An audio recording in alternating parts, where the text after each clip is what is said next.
بسم اللہ الرحمن الرحیم۔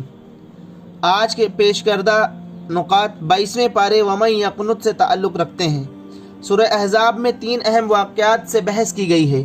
ایک غزوہ خندق، دوسرا غزوہ بنی قریظہ، اور تیسرا حضرت زینب رضی اللہ عنہا سے حضور صلی اللہ علیہ وسلم کا نکاح، یعنی منہ بولے بیٹے کی طلاق دی ہوئی عورت سے نکاح۔ جنگ احد میں حضور صلی اللہ علیہ وسلم کی ایک ہدایت کو نظر انداز کرنے کے سبب جو شکست ہوئی، اس کا اثر عربوں میں یہ پڑا کہ مشرکین، یہود اور منافقین تینوں کی ہمتیں بڑھ گئیں، اور وہ سمجھنے لگے کہ مسلمانوں کو ختم کرنا کچھ زیادہ مشکل کام نہیں۔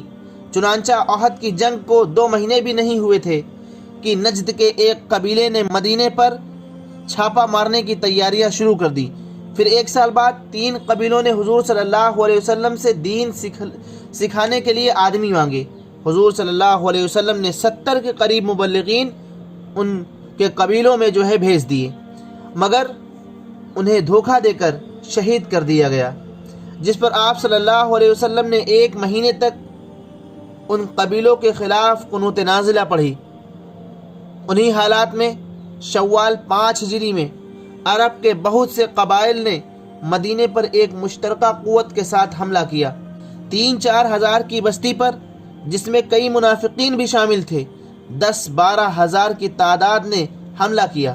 اگر یہ حملہ اچانک ہو جاتا تو سخت تباہ کن ہوتا، مگر تحریک اسلامی کے ہمدرد اور متاثرین افراد جو مخالف قبیلوں میں رہتے تھے، آپ صلی اللہ علیہ وسلم کو سب کارروائیوں کی اطلاع دیتے رہتے تھے۔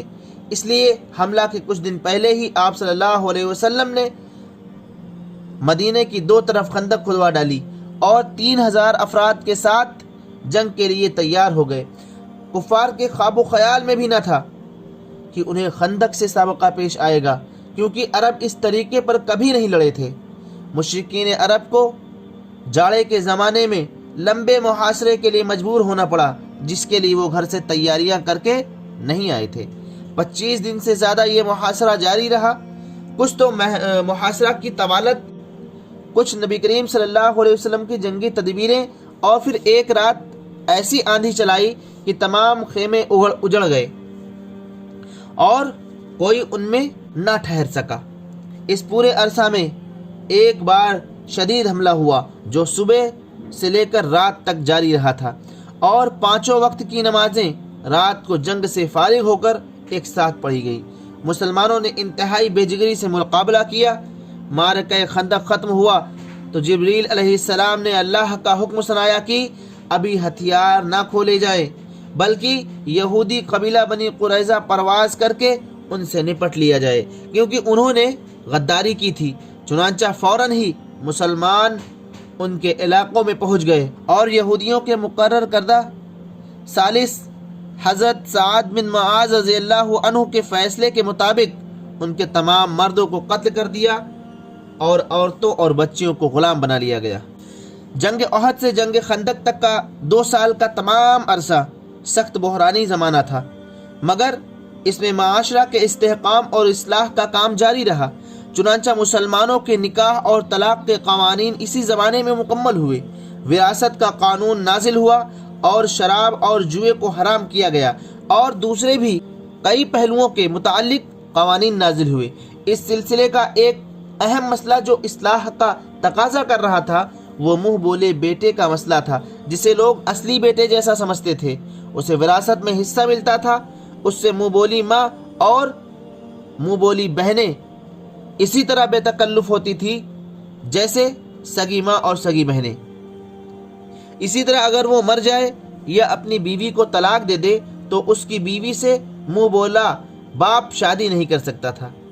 یہ باتیں قدم قدم پر قرآن کے ان قوانین سے ٹکراتی تھیں جو اللہ نے سورہ نساء اور سورہ بقرہ میں نکاح، طلاق اور وراثت کے متعلق اتارے ہیں۔ ساتھ ہی یہ بات اخلاق کے پہلو سے بھی بری تھی کہ کتنا ہی سگوں کی طرح سمجھا جائے، مگر پھر بھی وہ حقیقی بیٹا یا بھائی نہیں تھا، اور بہت سے ذہن بے تکلفی سے